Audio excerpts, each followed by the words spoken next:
ouvre la revue de presse avec le grand oral de Mohamed Louafa au forum de la MAP.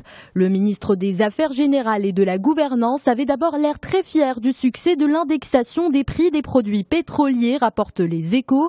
Sa sortie médiatique a coïncidé aussi avec la baisse des prix des carburants. Cette conjoncture a renforcé la position de Louafa qui a défendu la poursuite de la décompensation des produits pétroliers. Le ministre n'a pas mâché ses mots en répondant aux questions des journalistes. Selon lui, la caisse de compensation a été déviée de son objectif principal. Elle ne vise plus les plus pauvres, a-t-il déclaré. Enfin, il a rappelé son leitmotiv, la vérité des prix ou rien.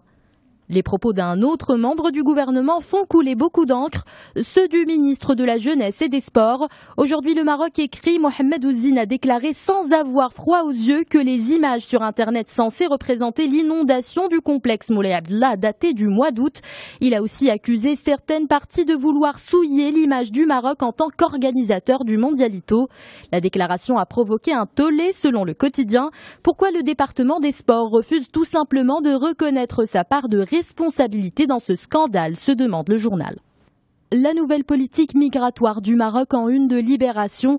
Qu'en pensent les ONG? Un collectif d'organismes comme l'AMDH ou encore l'association Afrique Culture Maroc donne sa réponse.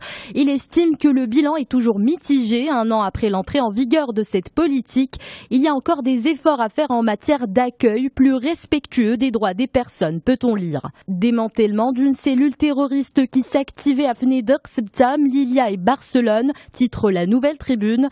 Cette cellule avait pour mission de recruter et d'embrigader des femmes pour rallier les rangs de Daesh. Ce démantèlement s'est fait grâce à la collaboration entre la Direction générale de la surveillance du territoire national et les services de sécurité espagnols. Aujourd'hui, il y a une réelle course à l'horreur, affirme pour sa part L'Orient le Jour.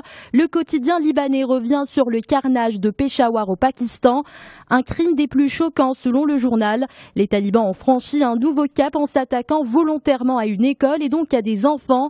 Le journal décrit ce qui s'apparente aujourd'hui à une concurrence dans la barbarie entre les groupes extrémistes dans toute la région. Les violences touchent aussi l'Afrique. Le Figaro parle de la menace terroriste qui trouve refuge dans le continent noir. Le journal parle d'un terrorisme en progression et cite l'exemple de Boko Haram qui donne du fil à retordre aux autorités du Nigeria.